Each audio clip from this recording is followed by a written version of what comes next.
On January 28th, a racial incident occurred at the Westford Academy girls basketball team. We joined Dr. Chu and Principal Antonelli in condemning the racist, hurtful, and hateful language used and heard. Such behavior cannot be tolerated, and the Select Board wants to apologize to the victim of that incident. Clearly, there is work to be done here in Westford. Next, we would like to acknowledge the following promotions within our police department. Detective Lieutenant Jim Peliquin, who is being promoted to Administrative Captain, and Lieutenant Christopher Ricard, who has now been assigned to Detective Lieutenant, to Sergeant Brandon Holmes, who's being promoted to Lieutenant, to Detective Tim Hughes, who's being promoted to Sergeant, and to Officer Justin Belinsky, who is being assigned Detective.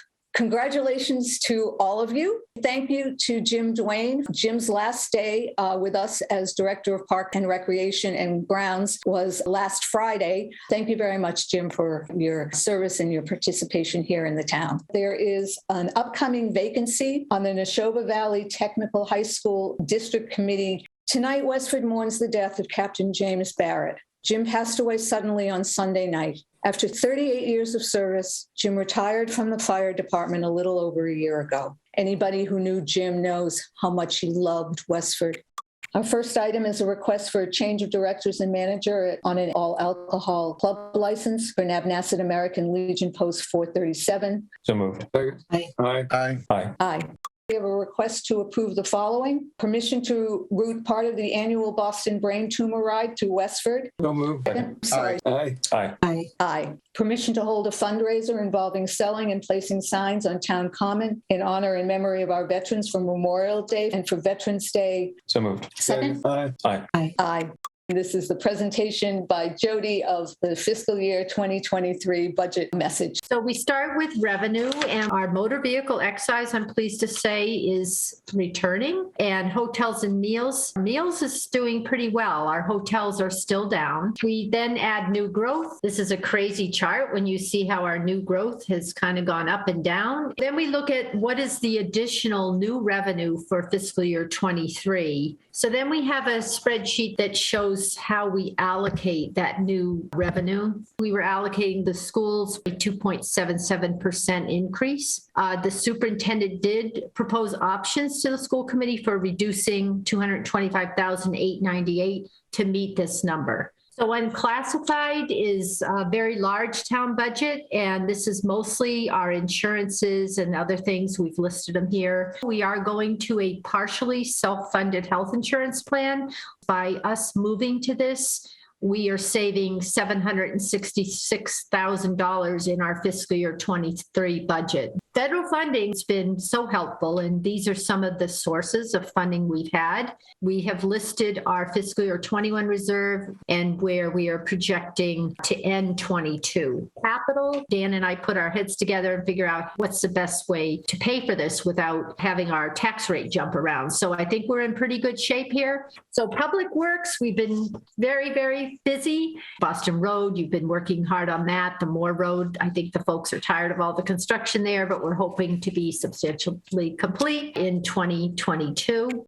Discuss sustainability options for the new center building at 51 Main Street. In order for the select board to make a determination, we need, as a board, to understand what the options are available to us and what the impact and costs of those options are. It's important that the Permanent Town Building Committee and the Clean Energy Committee work together. But right now, I think people are talking past each other. What I'm going to propose is forming a subcommittee of a small group of people that involves both representatives from the Permanent Town Building Committee, representatives from Clean Energy, to discuss the request for a proposal that went out, the responses that came back, and then to sit down and evaluate how we proceed. I don't know if I'll be fighting other select board members to participate, but I would certainly be happy to do it.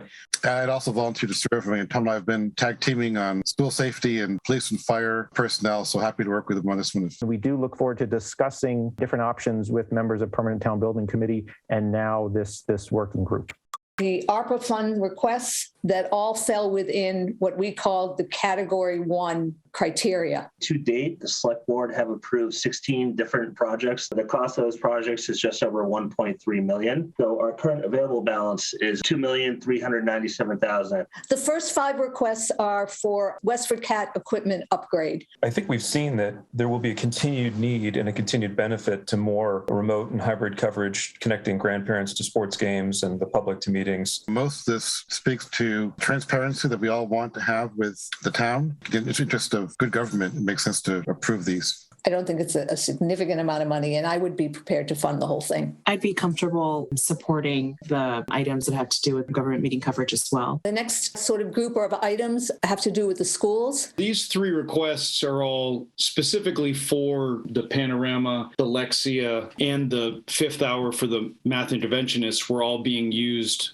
They were all being supported by previous funds. So if we were able to support them with ARPA funds, it would allow us to provide those supports to students for 1 more year. It sounds like all 3 of these programs in different ways were brought in to help us adapt to COVID and remote and then transition back. And I don't think that process is ending anytime soon. I would support moving forward with all 3 of these. The fire department is requesting payroll costs, staffing requests, overtime. When we think about COVID impacts, I think priority number 1 is kids being remote learning, and number 2 is first responders and public safety. So I think 12 to me makes sense. Our health department, additional hours for the public health nurse for fiscal year 23 and 24. I'm a little reluctant to fund fiscal year 24 right now. I'm less reluctant to fund fiscal year 23. I think I'd go for 16 and hold off on 17. We're at the library staging setups. Having outdoor programming throughout the summer was so popular that we would actually like to have our own staging for that very modest amount. This year, we're again planning to have much of our summer reading program events take place out of doors. Just knowing how much joy the library events bring to the community, I'm happy to support number 24. 3 requests for replacement of funds. 1 is for East Boston camps, 1 is for the field maintenance revolving fund, and 1 is for OPEB. 29 is to replace lost hotel excise revenue. So if you choose to replace the hotel revenue,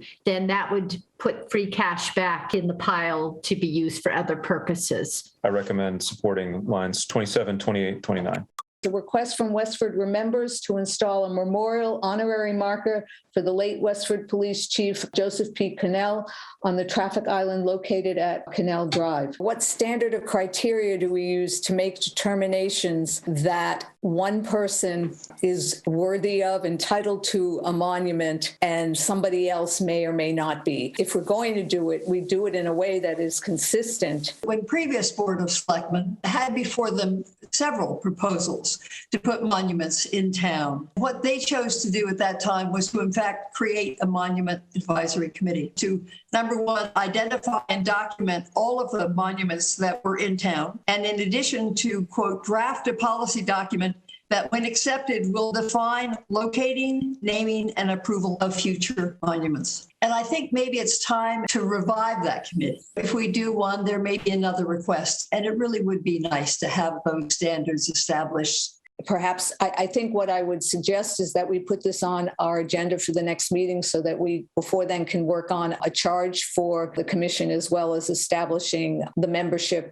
Next item is an update from Eric on the next steps with respect to 12 North Main Street. 2 big items we're really looking for some direction on is if the board has an appetite for trying to partially stabilize the building and preserve a piece, or should our office focus towards demolition? Number 2 is the supplemental funding required to complete the exterior hazardous material remediation work. I think we need to preserve part of this, but we need to get further down the line, I think, with the remediation or whatever you want to call it, reclamation of the property, and see if we can find some other money to finish it. I think we've heard enough to say that, yes, our preference is to preserve at least a portion of it. But as for number 2, I can't tonight say, yes, ARPA ARPA till I know what other trade-offs we have in that phase 2 list. I agree with Scott. I'd like to understand what else is on the table and be able to balance those requests. I agree with both Tom and Scott. I'm not prepared to commit even $174,000 of ARPA funds without knowing what the other requests are, how it fits into that. A request to open the annual town meeting warrant. Town meeting is scheduled for Saturday, June 11th, 2022. So moved. Aye. Aye. We've got union negotiations coming up. Westford schools have asked for representatives for their teachers' contract, their curriculum coordinator contract, and their nurses' contract. I know in the past, Tom and I have been the board's designees. I would be happy to appoint you and Tom. I did Public Works last time, and it was a great bunch of guys. We're happy to do that again. I would be interested in the superior officers and the Westford Police Association. I'm happy to cover whatever stuff. I think that's everything.